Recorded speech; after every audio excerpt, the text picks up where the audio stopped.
Bismillahirrahmanirrahim. Assalamualaikum warahmatullahi wabarakatuh. Alhamdulillahilladzi hadana li hadza wa ma kunna linahtadiya laula an hadana Allah. Asyhadu an la ilaha illallah wahdahu la syarika lah wa asyhadu anna Muhammadan abduhu wa rasuluhu la nabiyya ba'da.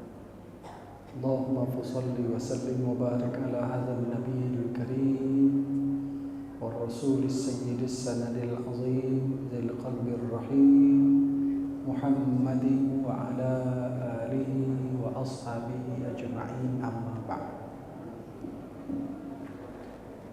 Qala Allah ta'ala a'udzu billahi minasy syaithanir rajim. Bismillahirrahmanirrahim.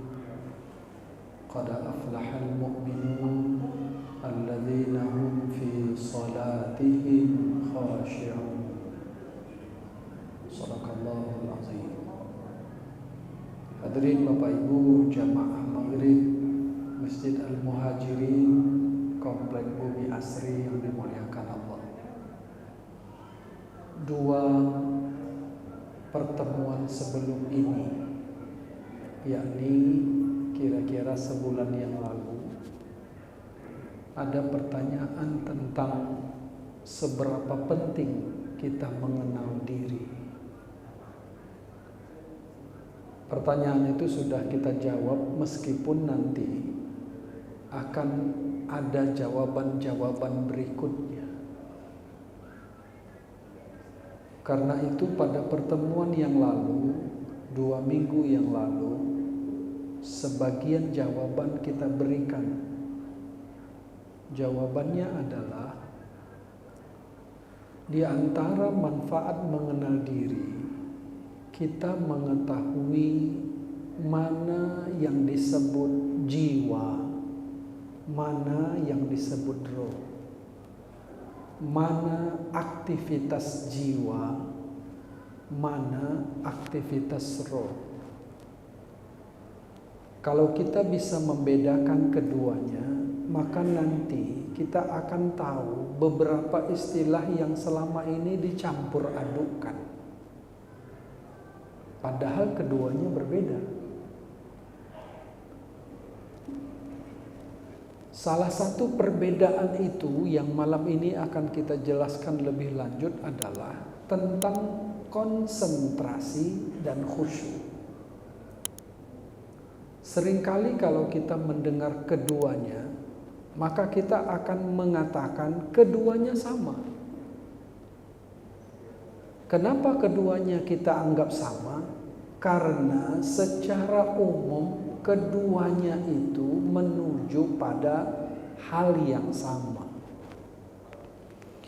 Tapi malam ini kita akan membawa materi tentang antara khusyuk dan konsentrasi. Karena itu kita akan ajukan beberapa pertanyaan. Tidak untuk dijawab, tapi untuk direnungkan, kemudian nanti belakangan kita jawab pelan-pelan. Yang pertama, apakah khusyuk itu sama dengan konsentrasi? Yang kedua, bagaimana jika ada orang yang mau mendapatkan khusyuk dengan cara berkonsentrasi? Yang ketiga, bagaimana jika ada orang yang mau mendapatkan khusyuk dengan cara memahami arti bacaan? Apakah bisa dia khusyuk? Yang keempat, bagaimana cara khusyuk yang sebenarnya? Lalu pertanyaan terakhir, mana yang lebih utama? Konsentrasikah atau khusyuk? Yang manapun nanti pertanyaan itu kita jawab, mudah-mudahan ada yang bisa kita jawab. Kita mau jelaskan tentang konsentrasi terlebih dahulu. Konsentrasi itu Ada yang menyebutnya dengan istilah lain. Apa itu? Fokus. Kalau dalam training pengembangan diri, maka fokus itu sesuatu yang sangat penting. Tanpa ada fokus, maka orang tidak bisa memantapkan dirinya. Barangkali Bapak dan Ibu pernah mengikuti training model begini. Contoh yang sering diungkapkan itu adalah kertas itu bisa terbakar kalau dia difokuskan ke arah matahari dengan menggunakan kaca pembesar. Kenapa kertas bisa terbakar? Karena cahaya matahari fokus ke sana. Dengan contoh ini biasanya trainer mengatakan bahwa tidak akan ada kesuksesan tanpa fokus. Tapi itu bukan cerita keislaman, itu cerita pengembangan diri secara umum. Semua agama bisa ikut training itu. Apakah pertanyaannya, apakah fokus dan konsentrasi itu sama dengan khusyuk? Kita ingin jelaskan pelan-pelan. Yang pertama, fokus atau konsentrasi itu bagian dari kemampuan berpikir. Kalau orang berkata tentang fikir, maka yang ditunjuk itu adalah kepala. Tidak ada orang kalau menyebut kata berpikir lalu menunjuk tangan, menunjuk dada, apalagi kalau menunjuk dengkul, ya kan? Karena itu isyarat.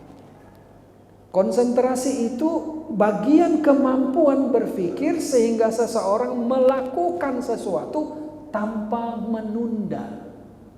Itu konsentrasi. Jadi kalau dia ternyata menunda, itu artinya orang ini sulit berkonsentrasi. Yang kedua, kalau kita rujuk pada KBBI, Kamus Besar Bahasa Indonesia, konsentrasi itu adalah pemusatan perhatian atau pikiran pada satu hal. Kalau saya pandang gelas ini, lalu fokus saya pada gelas, baik mata maupun pikiran, maka namanya saya sedang berkonsentrasi. Kalau Bapak dan Ibu pernah ikut meditasi, maka meditasi itu biasanya memulai dengan konsentrasi. Nanti akan ada ungkapan begini kira-kira dari orang yang melatih kita bermeditasi. Fokuskan pikiran Anda pada satu hal. Atau lebih jelasnya, fokuskan pikiran Anda pada satu titik tertentu. Anggaplah ada satu titik, lalu pikiran kita konsen ke sana, fokus ke sana. Itu nanti akan ada efeknya. Itu awal dari meditasi. Saya sudah pernah ikut meditasi tahun 2008 atau 2009 di Jakarta, di daerah Bintaro, sektor 9. Di sana ada beberapa ruku-ruku tidak jauh dari Masjid Raya yang membuka meditasi. Saya ikut meditasi itu, saya kepingin tahu seperti apa sebetulnya meditasi itu. Karena menurut saya khusyuk itu adalah meditasi Islam. Dan meditasi Islam itu jauh lebih tinggi daripada meditasi apapun. Tapi saya belum jelaskan itu. Saya diajak teman untuk ikut ke sana dan saya mau karena saya ingin tahu Saya ini orang yang pingin tahu banyak hal. Itulah makanya saya masuk dari satu tempat ke tempat lain. Ngapain? Belajar. Saya pernah belajar tengah malam. Belajarnya ba'da isya, selesainya azan subuh. Di mana? Di mana itu tidak penting lah. Tapi saya pernah belajar. Saya pernah belajar mulai ba'da isya sampai kira-kira jam 10, jam 11. Untuk apa? Untuk tahu saja.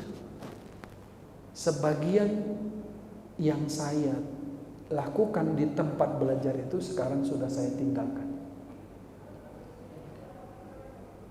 Setelah mulai fokus, saya menyebut istilah fokus. Setelah mulai fokus mengajar mata kuliah tasawuf di UIN tahun 2002, maka saya kemudian mencari. Yang saya cari itu adalah bagaimana perbedaan istilah yang ada dalam tasawuf itu dengan dunia modern. Salah satunya meditasi. Salah satunya. Tapi kita kembali kemari. Yang ketiga dulu. Yang ketiga, konsentrasi itu adalah fokusnya pikiran terhadap sesuatu yang sedang dilakukan. Tadi, konsentrasi itu adalah pemusatan pikiran pada satu hal. Itu berarti di luar diri.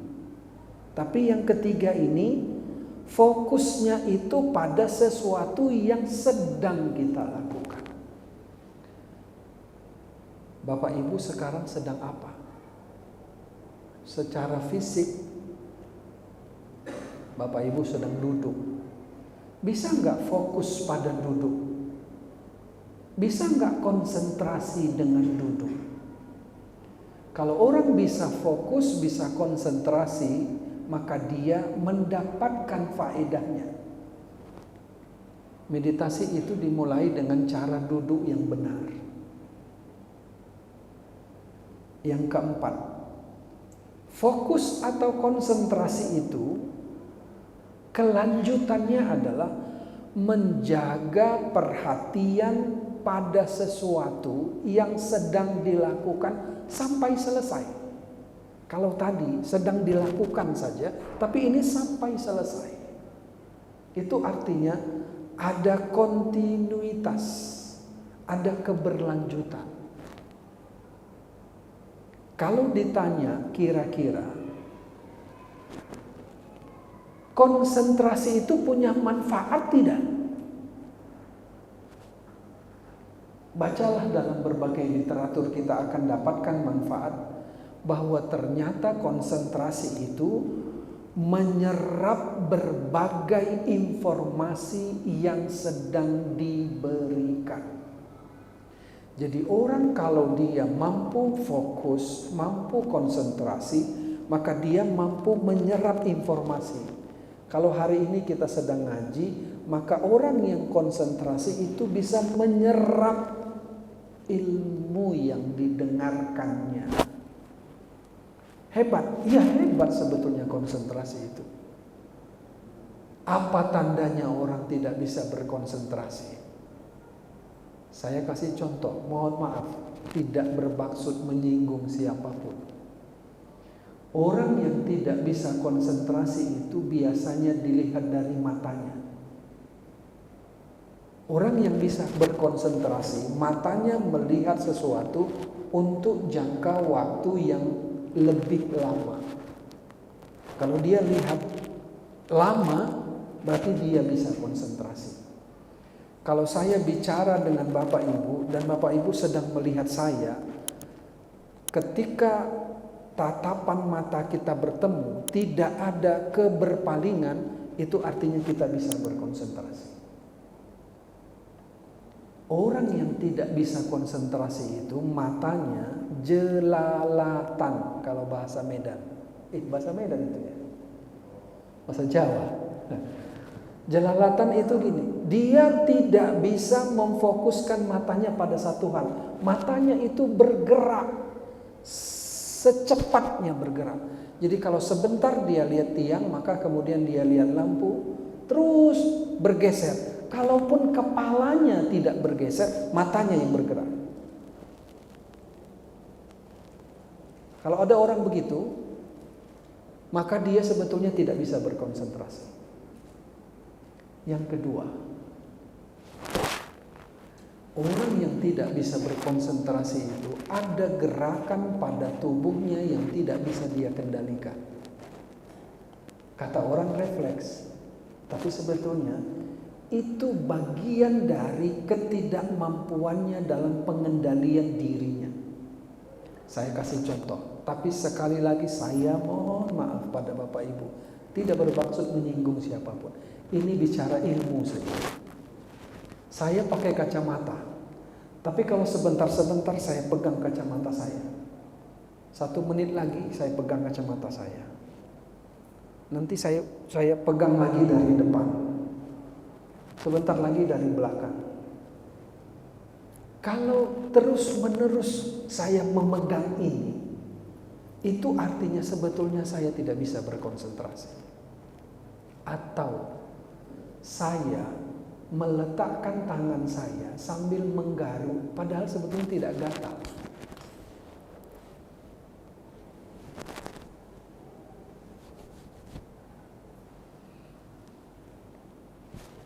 Ada gerakan yang sebetulnya dia tidak bisa kendalikan. Itulah ciri orang yang tidak bisa berkonsentrasi. Beberapa tahun lalu seorang ibu membawa anaknya. Ketika saya tanya usianya berapa, seingat saya dia sebut angka 27. Bersama 1 anaknya lagi perempuan. Yang 27 ini laki-laki, adiknya seorang perempuan. Begitu ibu dan 2 anaknya masuk, saya langsung feeling saja. Ini ada masalah dengan anaknya yang laki-laki. Tapi saya tidak boleh bertanya, saya hanya diam saja. Ibu itulah yang menyampaikan. Apa yang dia sampaikan? Pak, saya ingin agar Bapak berkenan memberi terapi buat anak saya. Saya justru bertanya, mau terapi apa Bu? Terapi zikir. Siapa yang mau diterapi? Ini anak saya. Dia tunjuk anaknya yang laki-laki. Kenapa anaknya Bu? Entah kenapa, tapi beginilah anak saya. Tadi saya sudah katakan bahwa ciri orang yang tidak bisa berkonsentrasi itu adalah gerakannya. Apanya? Matanya. Jadi kita bisa melihat orang tidak bisa konsentrasi. Bisa. Cuma kita tidak boleh terlalu baper. Jangan mulut kita lalu mengatakan, kenapa matamu? Itu tidak penting. Biar saja. Dan biasanya kita itu diajarkan jangan sok ingin membantu orang lain. Sebab itu menunjukkan ego. Bukan kita tidak mau bantu, bukan. Kita hanya mau bantu kalau orang meminta. Itu artinya bukan ego kita. Biarkan Allah menggerakkan dia untuk meminta, dan biarkan Allah menggerakkan kita untuk membantu. Sebab kalau kita yang berkeinginan membantu, nanti Allah tidak mau bantu. Itu makanya orang yang meminta jabatan itu tidak akan dibantu oleh Allah. Kenapa? Egonya yang di depan. Tapi kalau dia diminta untuk menjabat sebuah posisi, lalu kemudian dia terima, maka insya Allah Allah bantu dia. Calon presiden kita ada yang begitu kan? Udah, tapi kita nggak bicara itu. Biar saja itu ada di hati kita masing-masing. Saya mau katakan pertanyaan saya berikutnya pada sang ibu. Apa yang bisa saya bantu? Kata ibu ini, tolong terapi anak saya, Pak. Saya bilang, ibu mohon maaf, biasanya kalau orang seperti ini, dia tidak bisa fokus, tidak bisa konsentrasi, supaya dia diajari berzikir. Gak apa-apa di awalnya itu kita konsentrasi duluan, itu gak apa-apa. Karena belakangan baru muncul khusyuk. Tapi melihat kondisi anak ini, maka kita berkesimpulan anak ini tidak bisa diajari zikir karena tidak bisa berkonsentrasi. Lalu saya kemudian katakan, begini Bu, saya akan terapi dengan nafas. Saya pernah cerita nafas beberapa pertemuan yang lalu. Kenapa nafas? Saya kasih cirinya pada Bapak dan Ibu. Orang yang tidak bisa konsentrasi, nafasnya tuh pendek-pendek. Seperti orang terengah-engah, pendek-pendek nafasnya. Orang yang bisa berkonsentrasi, nafasnya itu bisa panjang. Orang yang jago konsentrasi, nafasnya sangat panjang. Saya tidak panjang, tapi saya pernah latihan menarik nafas itu 48 detik. Tarik saja. Tarik saja. 48 detik. Tapi waktu saya sampaikan soal ini kepada seseorang, dia bilang sambil tersenyum, alangkah bagusnya kalau bisa 60 detik, tarik saja. Wah, saya nggak sanggup. Tapi itulah salah satu manfaat daripada meditasi. Apa fungsinya sebetulnya? Kalau orang mampu menarik nafas panjang, maka otaknya itu akan diisi dengan oksigen. Kalau cara menariknya kasar, oksigen yang masuk itu kecil sebetulnya, atau kualitasnya rendah. Tapi kalau dia cara menariknya halus tapi panjang, itu kualitas oksigen yang ditariknya jauh lebih bagus. Tapi saya melihat anak itu, saya hanya katakan kepada dia, kita latihan nafasnya. Coba tarik nafasnya. Berkali-kali kita minta dia bernafas, dia hanya bisa tarik. Kalau tarik seperti itu, tidak lebih dari 1,5 detik. Paling tinggi 2 detik. Itulah yang membuat oksigen di kepalanya kurang. Kalau orang oksigen di kepalanya kurang, maka boleh jadi alur pikirannya itu bisa terganggu. Konsentrasinya lemah. Karena saya minta berulang-ulang dia tidak bisa, adiknya kemudian mengajak abang, bang gini bang. Dia ikut. Terakhir setelah beberapa menit dia hanya mampu 3 detik saja. Tetapi saya ingin katakan, 3 detik dia mampu menarik nafas. Itu wajahnya sudah berubah. Kenapa berubah? Karena oksigen sudah mulai masuk ke kepalanya, ke wajahnya. Dan wajahnya itu sudah mulai memerah. Jadi ada manfaatnya? Ada. Sangat ada. Tapi saya kemudian mengatakan pada Bapak dan Ibu, metode nafas ini sudah pernah kita tulis di jurnal. Tahun 2017 saya tulis ini dalam jurnal, judulnya Nafas Kesadaran. Kemudian ini kita rubah menjadi terapi zikir nafas. Bagaimana caranya? Nanti kapan-kapan kita jelaskan. Kita sambung. Kalau tadi kita bicara konsentrasi, maka sekarang kita bicara khusyuk. Khusyuk itu apa? Khusyuk itu kondisi qalbu. Kalau orang sekarang bilang kondisi hati. Meskipun nanti kita akan jelaskan hati itu tidak sama dengan kolbu. Tapi tak apa-apalah penyebutannya karena sudah jamak orang menyebutnya. Khusyuk itu adalah kondisi kolbu yang penuh dengan ketakutan, mawas diri, tunduk dan pasrah di hadapan keagungan Allah. Sekali lagi, di hadapan keagungan Allah.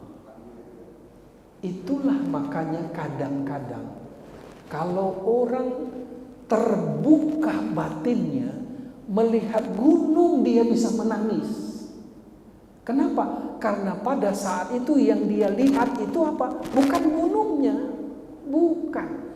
Tapi dia melihat kebesaran Allah, lalu batinnya menciut dan dia tunduk kepada Allah.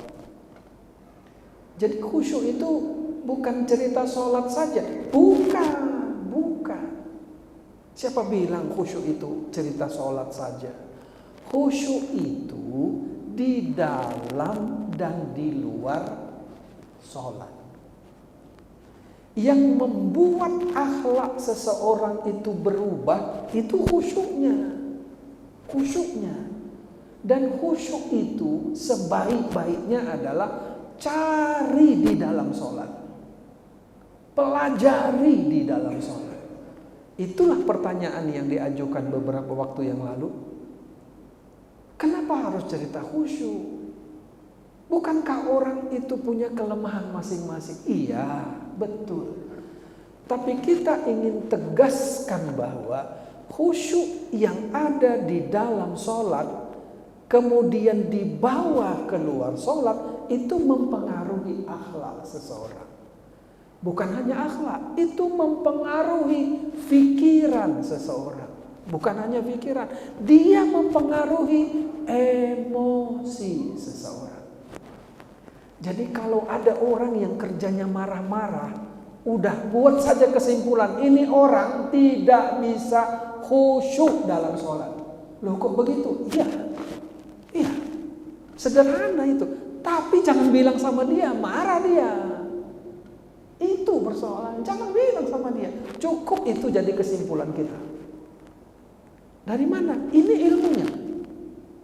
ilmunya. Khusyuk itu mempengaruhi anggota tubuh seseorang.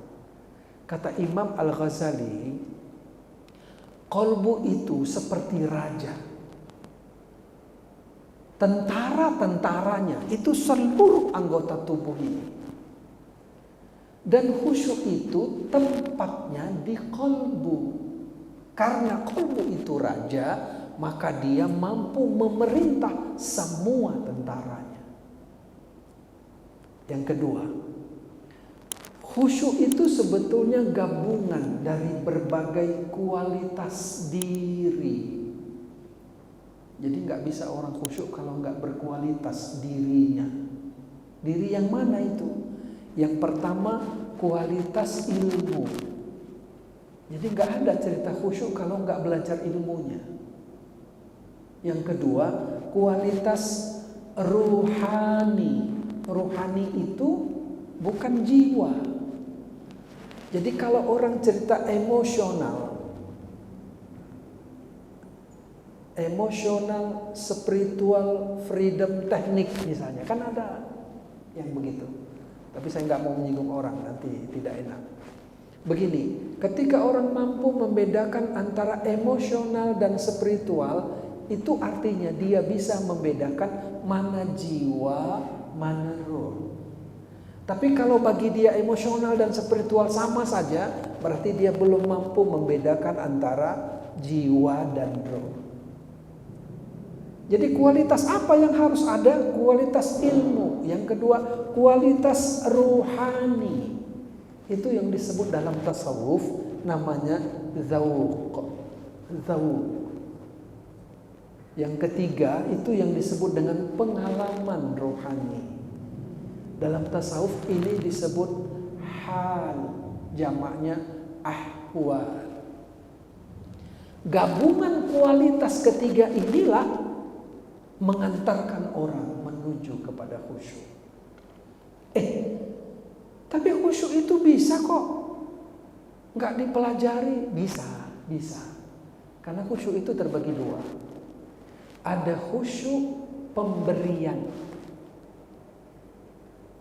Ada khusyuk dengan kualitas. Khusyuk pemberian itu biasanya sekali-sekali. Saya pernah ngisi di satu tempat.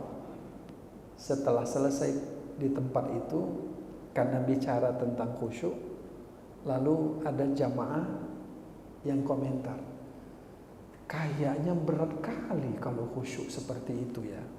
Saya terakhir khusyuk itu kira-kira 10 tahun yang lalu, tengah malam. 10 tahun yang lalu. Itu artinya selama 10 tahun ini dia tak pernah khusyuk.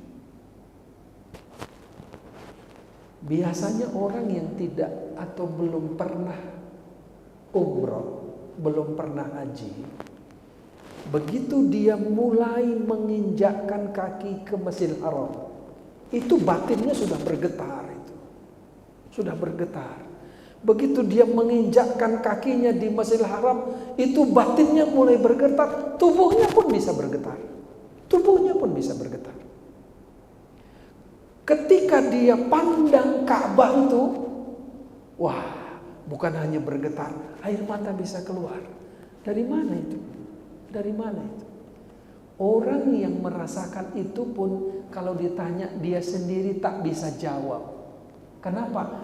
Itulah khusyuk pemberian namanya. Itu namanya khusyuk pemberian. Siapa yang memberi? Allah. Dalam tasawuf itu namanya mauhibah namanya. Pemberian Allah. Kenapa mauhibah? Karena Allah itu Maha memberi. Nama Asmaul Husnanya adalah Al-Wahhab. Makanya ada orang-orang tertentu, kalau dia ingin mendapatkan sesuatu dari Allah yang bukan fisik, dia nggak minta uang, dia nggak minta benda, dia nggak minta rumah, dia nggak minta jabatan, dia hanya mohon sesuatu yang non fisik. Maka zikir dia itu Ya Wahhab, Ya Wahhab, Ya Wahhab, Ya Wahhab. Kembali kemari dulu. Apa bedanya antara khusyuk yang sementara, yang sebentar, dengan khusyuk yang lebih langgeng? Begini. Yang kedua ini pasti dengan ilmu. Yang pertama itu tidak dengan ilmu. Biasanya kalau dalam buku-buku meditasi itu ini namanya sporadis namanya. Sporadis itu dia muncul tapi tak tentu. Tak kapan-kapan munculnya. Uniknya, tapi saya mohon maaf, uniknya belum tentu perasaan itu sama ketika orang mengulanginya untuk yang kedua kali.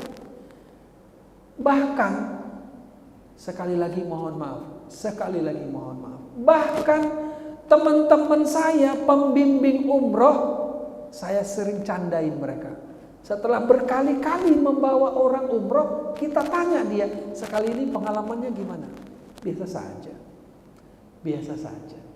Kalau ada orang di depan rumah Allah biasa saja, itu artinya apa? Ada sesuatu yang berbahaya pada dirinya. Kenapa? Boleh jadi karena batinnya tidak tersambung. Karena itu ada gelombang. Kalau Bapak Ibu pernah baca buku tentang Ka'bah dari sisi fisika, di situ ada gelombang. Di situ ada sesuatu yang disebut dengan energi. Maka orang yang lembut batinnya, dia akan merasakan gelombang itu. Dia akan merasakan ada energi yang sangat besar itu di dekat Ka'bah itu. Tapi itu kalau khusyuk. Kalau enggak mungkin itu bisa dirasakan. Meskipun khusyuk itu tidak diperoleh dalam waktu yang singkat, ya, kita punya keyakinan karena ini ilmu. Tidak ada orang yang bisa mendapatkan khusyuk dengan singkat, khusyuk yang sempurna. Tapi karena khusyuk itu bertingkat-tingkat, maka boleh jadi setiap orang pernah mendapatkan khusyuk. Ketika ada orang yang tertimpa musibah, maka boleh jadi nanti dalam sholat menangis dia dalam sholat. Khusyuk, ya, itu khusyuk versi yang pertama, pemberian dari Allah. Kenapa? Karena dia sedang merendahkan diri di hadapan Allah. Jadi sebetulnya kata kuncinya khusyuk itu adalah rendahkan diri di hadapan Allah. Itu kata kuncinya. Konsentrasi gak ada hubungannya dengan rendahkan diri, gak ada hubungan. Karena itu ada 3 perbedaan antara khusyuk dan konsentrasi. Tapi saya lihat waktunya 8:15. Saya sambung atau ada pertanyaan, Pak? Silakan.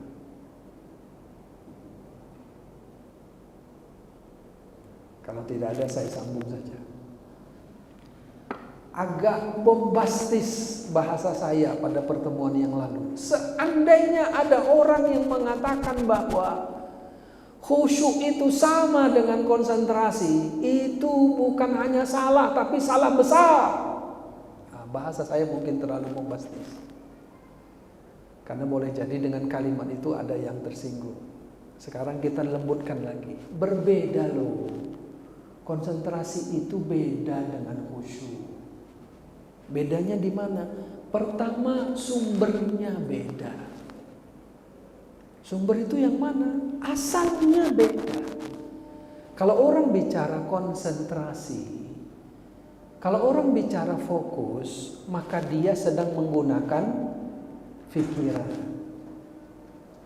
Pikiran itu adanya di otak. Otak itu benda fisik. Berarti pikiran itu jiwa. Begitu kita harus memahaminya. Pikiran itu melekat tapi tidak tersentuh dengan otak. Karena itu pikiran itu bagian daripada jiwa. Konsentrasi itu adanya di pikiran. Sementara khusyuk itu adanya di qalbi.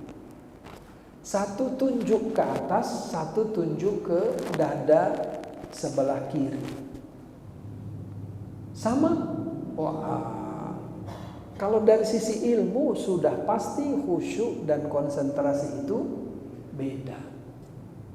Tadi ada pertanyaan, bagaimana kalau ada orang yang mau dapat khusyuk tapi memahami bacaan? Atau bahkan ada orang yang baca Fatihah sambil menerjemahkan. Bismillahirrahmanirrahim. Batinnya bilang dengan nama Allah yang Maha Pengasih lagi Maha Penyayang. Alhamdulillahirabbil alamin. Segala puji bagi Allah, Tuhan semesta alam.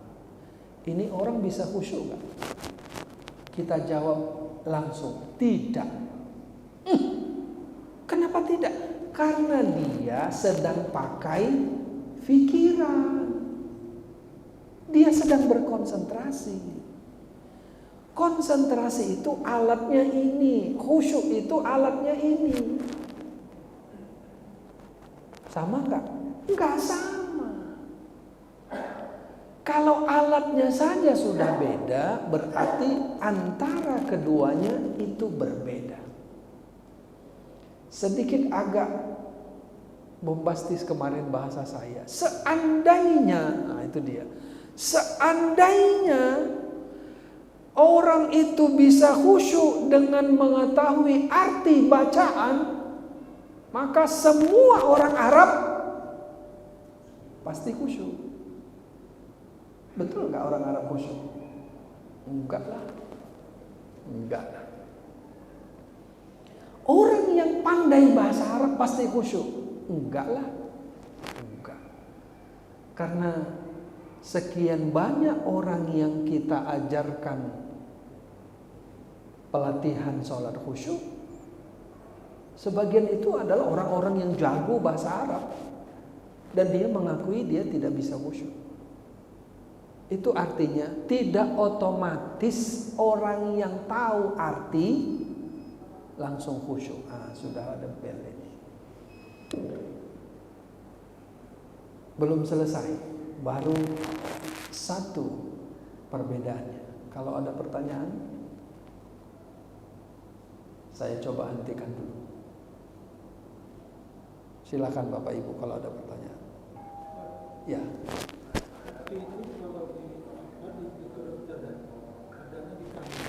Kanan bagian bawah. Ya. Iya. Iya. Jadi kalau yang mana? Iya. Nanti sebetulnya ada sesi khusus, tapi saya jawab dulu. Kalau kita bicara qalbu, itu bisa beberapa kali pertemuan, tapi nggak apa-apa kita jawab dulu. Saya mau katakan begini, qalbu itu bahasa Arab atau bahasa Indonesia? Pasti bahasa Arab. Kalau buka kamus, arti qalbu itu apa? Saya sudah tulis di Facebook, saya cari 5 kamus, nggak ada yang arti qalbu itu hati. Arti qalbu itu jantung. Memang jantung, memang jantung. Loh, tapi orang menerjemahkannya hati. Itu lain kamusnya berarti.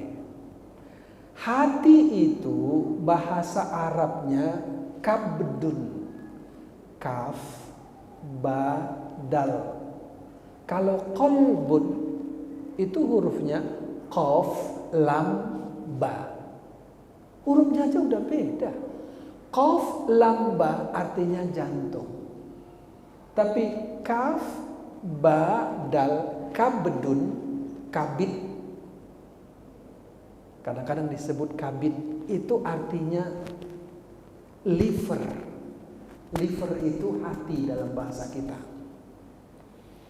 Kalau terjemahan yang benar itu terjemahan bahasa Inggris justru. Heart attack. Heart attack artinya apa? Serangan jantung.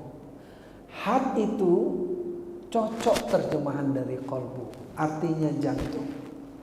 Lalu kalau berzikir bagaimana caranya? Ada 2 caranya Pak. Dua-dua sudah menjadi training kita. Pertama namanya zikir qalbu.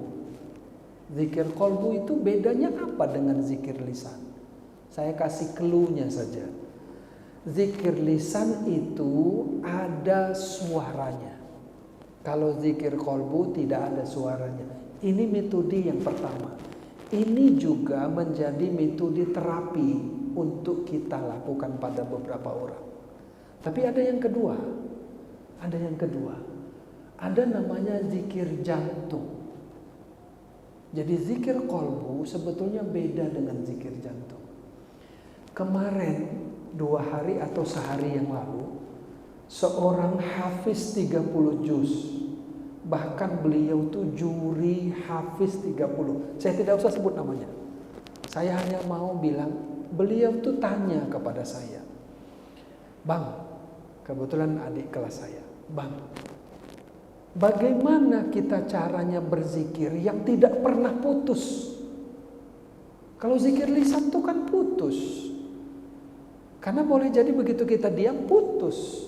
Masuk kamar mandi nggak boleh berzikir lisan. Bisa jadi haram. Zikir qalbu kadang-kadang pun nggak pas.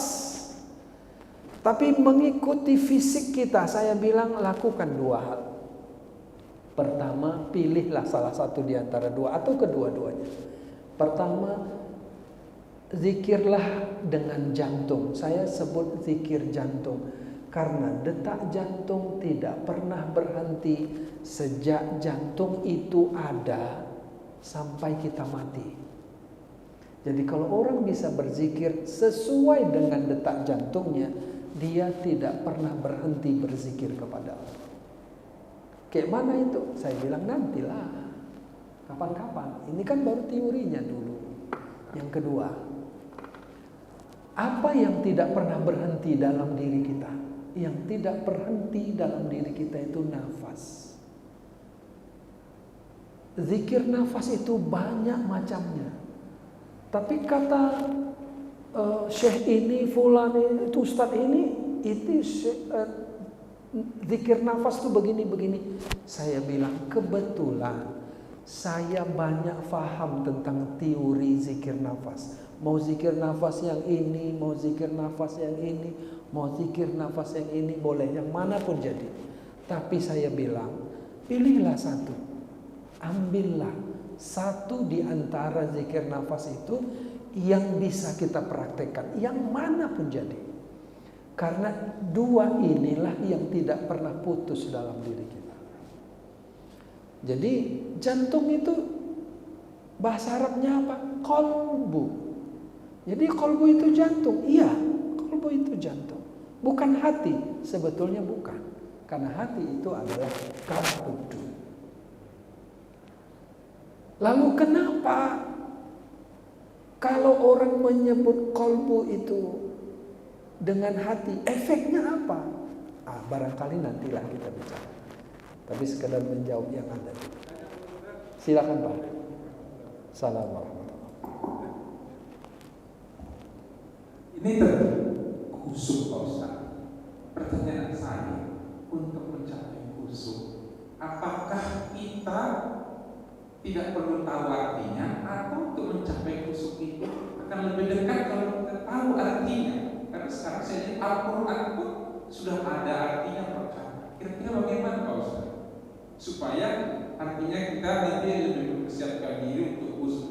Dan kadang-kadang ada juga, kalau kita sholat itu katanya, kita sholat, kita tidak melihat Allah, tapi yang kita mau Allah melihat kita. Apa bukan itu juga yang mendorong kita bisa khusyuk? Assalamualaikum warahmatullahi wabarakatuh. Assalamualaikum warahmatullahi wabarakatuh. Yang kedua yang Bapak tanya ini, nanti bisa kita jelaskan secara khusus bagaimana caranya melihat Allah. Allah bisa dilihat. Kalau Bapak tanya saya jawab bisa. Bagaimana caranya? Nantilah. Tapi saya jawab yang pertama dulu. Dan saya akan memberikan jawaban yang masuk akal. Bisa melihat Allah? Bisa. Saya jawab yang pertama dulu. Khusyuk itu bagaimana caranya? Tadi saya sudah katakan bahwa khusyuk itu adalah gabungan dari kualitas diri.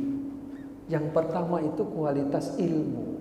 Betul, kalau begitu kita pahami dulu ilmunya. Lalu apakah kita harus mengetahui terjemahannya supaya bisa khusyuk? Saya katakan bisa iya, bisa tidak. Tapi sebetulnya jalurnya beda. Jalurnya beda. Karena menerjemahkan itu tidak sama dengan menghayati. Tidak sama dengan menikmati. Menerjemahkan itu Pak, bukan satu-satunya terjemahan itulah yang benar, bukan. Begini, kalau kita terjemahkan satu kata dalam Quran itu, misalnya Rob, Bapak terjemahkan apa? Tuhan. Oke, bisa kita terjemahkan Tuhan.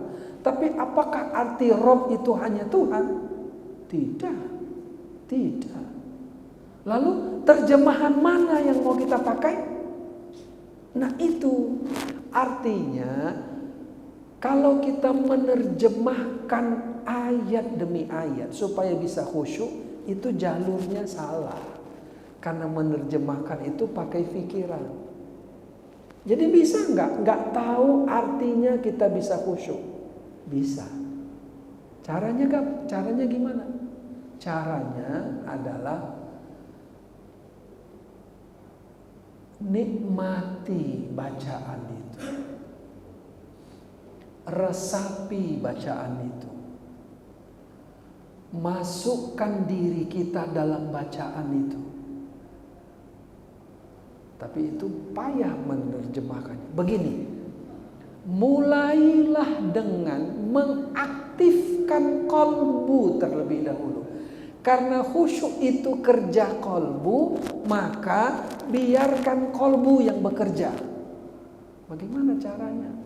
Kolbu itu kita latih untuk membaca dulu. Maka mulutnya tutup dulu. Nanti kalau kolbu sudah terbiasa membaca, maka nanti akan ada sesuatu yang berbeda yang kita rasakan. Dan ini hanya bisa didapat dalam praktek sebetulnya.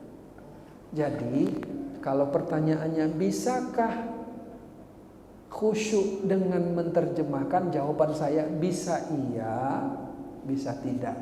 Tapi sebetulnya jalurnya berbeda. Apakah dengan meyakini Allah hadir, Allah menyaksikan kita, kita bisa khusyuk? Pasti bisa. Pasti bisa khusyuk. Itulah makanya orang yang merasakan kehadiran Allah, berada di dekatnya, dia akan khusyuk. Itulah yang harus kita kejar. Tapi bagaimana caranya supaya kita bisa menghadirkan Allah dalam diri? Kalimatnya betul apa enggak? Yang betul bukan itu. Yang betul menghadirkan hati kepada Allah, bukan menghadirkan Allah ke dalam hati. Beda enggak itu? Beda. Kapan-kapan kita jelaskan. Kita tutup dengan doa. Bismillahirrahmanirrahim. Alhamdulillahirabbil alamin. Salatu wassalamu ala asyrafil mursalin wa ala alihi wa sahbihi ajma'in. Subhanaka la ilma lana illa ma 'allamtana. Innaka antal alimul hakim. Allahumma iftah alaina hikmah wanshur alaina min khazaini rahmatik ya arhamar rahimin. Rabbana zidna ilman nafi'a wa alhiqna bis salihin. Rabbana atina fid dunya hasanah wa fil akhirati hasanah wa qina azaban nar. Walhamdulillahi rabbil alamin. Taqabbalallahu minkum. Assalamualaikum warahmatullahi wabarakatuh.